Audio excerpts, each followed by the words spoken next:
Hello everyone. সোমবার আজকে সকাল এখন 6:45 বাজছে।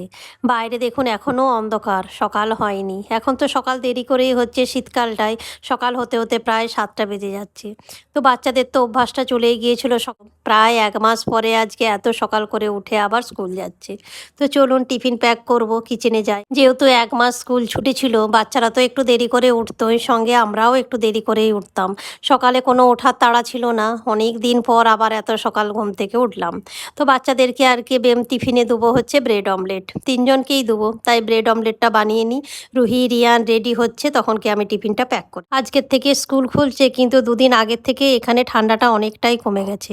1 সপ্তাহ আগে যখন স্কুল খোলার কথা ছিল তখন প্রচণ্ড ঠান্ডা পড়েছিল। 1 সপ্তাহ স্কুল পিছিয়ে দিয়েছিল ছুটিটা। তো ভালোই হয়েছে, আজকের থেকে স্কুল খুলছে, ঠান্ডাও অনেকটা কমে গেছে। ব্রেড অমলেট আর পেয়ারা দিয়ে দিয়েছি টিফিন বক্সে, এটা প্যাক করে দিই। এই দেখুন দুজনে রেডি হয়ে গেছে, অনেক দিন পরে স্কুল যাচ্ছে, খুব এক্সাইটেড, স্কুল যাওয়ার জন্য ওয়েট করছিল কবে স্কুল খুলবে। তো দুজনে এখন রেডি হয়ে গেছে, রুহির বাবা ছাড়তে যাবে, রিশুকে আমি ছাড়তে যাব, রিশুকে এরপর তুলবো। রিশুর ব্রেকফাস্টও আমি রেডি করেই নিয়েছি একসঙ্গে। রিশুকে এরপর ব্রেকফাস্ট করিয়ে তারপরে বাসে তুলতে যাব।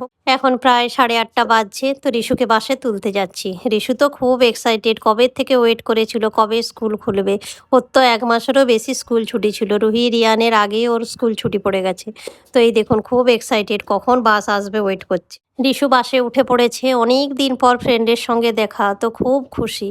তো চলুন রিশু স্কুল যাক, আমিও বাড়ি যাই। রিশুকে বাসে তুলে দিয়ে এসে আমি ব্রেকফাস্টও বানিয়ে দিলাম, অভিজিৎ অফিস বেরোবে। পোহা বানিয়েছি, সোমবার মানেই তো আমি পোহাই বানাই। তো পোহাটাও রেডি হয়ে গেছে, অভিজিৎ রেডি হচ্ছে, তাকে ব্রেকফাস্টটা আগে দিয়ে দিই। অভিজিৎ তো অফিস বেরিয়ে গেছে, তো আমিও ব্রেকফাস্ট নিয়েই বসেছি। পোহাই আজকে ব্রেকফাস্ট আমার, তার সঙ্গে তো লিকার চা আছেই। তো চলুন ব্রেকফাস্টটা সেরে নিই। প্রায় 12টা বাজতে যাচ্ছে, তো দুপুরে রান্নাবান্নাও শুরু করে দিয়েছি। এই কদিন তো অনেক কিছুই খাওয়া দাওয়া হচ্ছিল, কালকে বিরিয়ানিও খেয়েছিলাম পিকনিকে গিয়ে। তাই আজকে একদম সিম্পল রান্নাবান্না, আলু ডিম ফুলকপি দিয়ে ঝোল। রিশু থাকলে তো রাহি সারাদিন রিশুর সঙ্গে খেলে, যেহেতু রিশু আজকে স্কুল চলে গেছে, তো ঘুম থেকে উঠে ওকে আগে টিভিটি চালিয়ে দিতে হবে। আর কার্টুন দেখবে না, গান শুনবে। আজকে দেখুন আবার গান শুনে শুনে ডান্সও করছে। ডিমের ঝোলটাও আমার প্রায় হয়েই এসছে, আর একটু হবে আলু ভাতে। তো চলুন রান্নাটা সেরে নিয়ে স্নান করে পুজো সেরে তারপরে আমরা লাঞ্চ করব। বাচ্চাদের তো আসতে দেরি আছে। তো ভিডিওটা এই পর্যন্ত। ভিডিওটা ভালো লাগলে চ্যানেলটাকে সাবস্ক্রাইব করবেন, লাইক করবেন, শেয়ার করবেন। আর ভিডিওটা কেমন লাগলো অবশ্যই কমেন্ট করে আমাকে জানাবেন। দেখা হবে নেক্সট ভিডিওতে।